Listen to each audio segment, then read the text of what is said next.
আল্লাহ একদিন আজরাইলকে জিজ্ঞেস করলেন, হে আজরাইল, বনি আদমের রূহগুলো তুমি কবজ করেছো, দায়িত্ব তোমার।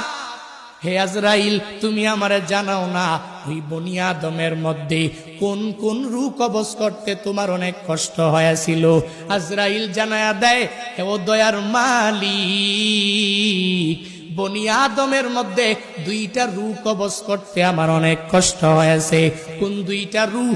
বলে, এক নাম্বারে এক আল্লাহর বান্দি মহিলা, বিশাল এক সমুদ্রের মধ্যে জাহাজটা প্লাবনের মধ্যে পড়িয়া যখনই ডুবিয়া যাবে, ওই হালাতে সবাই ডুবিয়া গেল।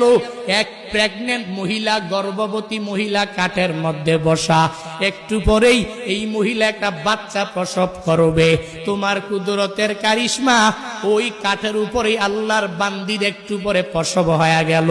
সন্তানটা দুনিয়ার মধ্যে ওই কাষ্ঠের উপরে যখন দুনিয়াতে আসলো, তখনই তোমার অর্ডার হয়ে গেল, হে আজরাইল যাও।